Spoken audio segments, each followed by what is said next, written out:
अब आप समझ लो कि स्क्रैप बिजनेस क्या होता है और कैसे आप बिजनेस को स्टार्ट कर सकते हैं। सर इसमें 4 से 5 टाइप होते हैं। सबसे पहले आप समझ लो, एक रिक्शे वाला होता है या फिर ब्रोकर होता है। और ब्रोकर और रिक्शे वाला क्या काम करता है सर? ब्रोकर और रिक्शे वाले का काम क्या होता है बेसिकली?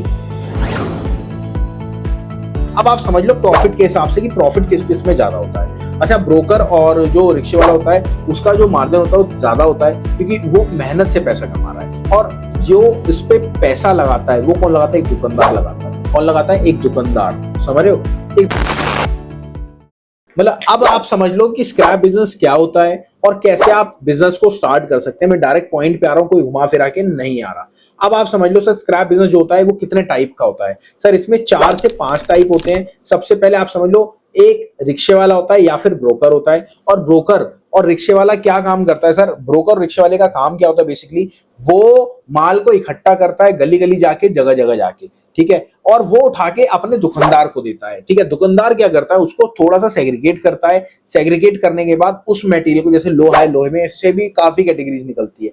गत्ता है, गत्ते के में से भी काफी कैटेगरीज निकलती है। और सपोज उसने कोई एसी लिया तो एसी को काटेगा, उसके अंदर से लोहा निकालेगा, उसके अंदर मोटर अलग करेगा, उसके अंदर से बहुत सारी आइटम अलग अलग करेगा, वो कैटेगरीज हो गई। और उसके बाद फिर वो माल उठा के होलसेलर पे जाता है। होलसेलर उसको लेता है, उसको और सेग्रीगेट करता है। मतलब अब अगर होलसेलर है आपका गत्ते का, गत्ते में भी और कैटेगरीज होती है, उसको सेग्रीगेट करता है। सेग्रीगेट करने के बाद फिर वो कहाँ जाता है? बड़े ट्रेडर पे जाता है। बड़ा ट्रेडर उसको माल को पूरा ट्रक का ट्रक लोड करता है बड़ी क्वांटिटी में और वो उठा के एंड यूजर को दे देता है।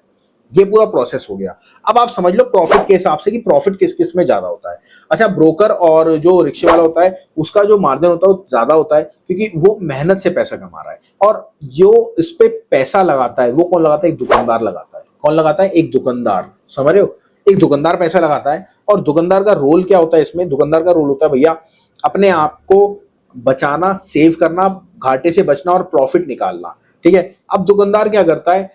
कुछ पैसा देता है एक रिक्शे वाले को। रिक्शे वाला जगह जगह जाता है, जगह जाके एक गत्ता इकट्ठा करता है। सपोज एक गत्ते को ले लेते हैं हम 8 रुपए किलो, या लोहे को ले लेते हैं 20-25 रुपए किलो, नॉर्मल बेसिक लोहा चलता है।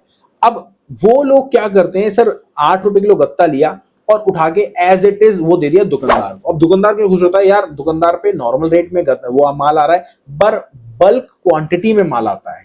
किसमें? बल्क क्वांटिटी में। बल्क क्वांटिटी में फायदा क्या होता है उसको? अगर उसने 4 रिक्शे छोड़े तो 1 टन 2 टन भी रिक्शा वाला हुआ, 2 2 4 2 6 2 8 8 टन। और अगर 1 रुपए किलो उसने कमाया तो 8,000 रुपए एक दिन के कमा लिए। मैं कह रहा हूँ 50 पैसे कमाया तो 4,000 रुपए कमा लिए, कम से कम हम मोटा मोटी ले लेते हैं, सब कुछ खर्चा पानी निकाल दो। तो आप ये मत समझे एक जो कबाड़ी वाला कुछ नहीं लेके बैठा, भाई साहब 4 से 5 हजार रुपए डेली कमाता है वो।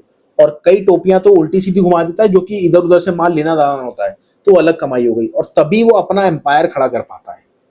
और मेहनत उसकी 24 घंटे की होती है। ये मत समझना कि भैया दिन में बैठा रहता है रात में बैठता नहीं। रात में गाड़ी लोड कराता है भैया, या तो अपने लीवर को भेजता है या खुद जाता है।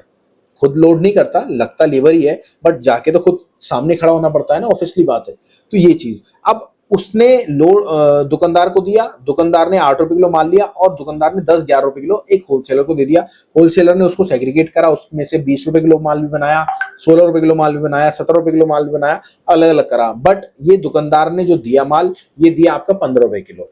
अब उसने एज इट इज माल दे दिया बड़े ट्रेडर को, बिग ट्रेडर को। बिग ट्रेडर ने क्या करा? बिग ट्रेडर ने पूरा ब्यौरा निकाला, पूरा ढंग से माल को बनाया, माल को बना के वो एंड यूजर को दे दिया। अब बिग ट्रेडर और एंड यूजर की साठगांठ होती है। बात समझना आप, साठगांठ क्या होती है? सर बिग ट्रेडर आपको एडवांस पैसे भी दे सकता है, कैश भी देगा, बट एंड यूजर पे आप डायरेक्ट देंगे तो कैश नहीं देगा क्योंकि वो मोटे मोटे सौदे लेता है। मतलब एक अगर आपके आसपास मील है, चाहे वो फर्नेस हो, गत्ते की हो, लोहे की हो, कॉपर की हो, एल्युमिनियम की हो, उनके यहाँ बल्क क्वांटिटी में माल लगता है। समझो, बल्क क्वांटिटी में माल लगता है। उससे क्या होता है कि आप ये समझ लो कि आपको अगर बिजनेस स्टार्ट करना है तो बिजनेस स्टार्ट तो आप कर सकते हो। स्टार्ट में क्या इशू आता है? स्टार्ट में क्या इशू आता है पता है? जब स्टार्ट करते हो ना तो प्रॉब्लम आती है, भाई साहब किससे पूछेंगे यार ये माल क्या है? वो माल करने के लिए हम आपको बताते हैं। हमारा जो फ्रेंचाइजी मॉडल है वो यही है। आपको अगर प्रॉब्लम आई, आपको कोई दिक्कत आई, तो आपने व्हाट्सएप करा मेरे को, और वो व्हाट्सएप करके आपने उसको वहीं सॉर्ट आउट कर दिया। आपको पता लग गया माल प्रॉफिटेबल है या नहीं है, जो हमारा एक्सपीरियंस है। और मैं लगभग पिछले 5 साल से डॉक्टर गुप्ता सर के साथ हूँ, जिनके पास एक्सपीरियंस है 49 साल का। आप हम तो सोच रहे हैं सर बिजनेस करने की, सर के पास 49 साल का एक्सपीरियंस है इंपोर्ट एक्सपोर्ट का और 28 कंट्री में ट्रेवल कर चुके हैं। तो उनके साथ में बैठता हूं, उनसे मैंने काम सीखा और आज उन्हीं की बदौलत मैं हूं वो खुद हूं कि मैंने उनसे काम सीखा, उन्होंने मेरे को काम सिखाया और अपनी कंपनी के अंदर एज अ डायरेक्टर मेरे को रोल दिया। तो यही हमारा फ्रेंचाइजी मॉडल है और उस फ्रेंचाइजी मॉडल में और क्या क्या होता है वो आगे बात करेंगे।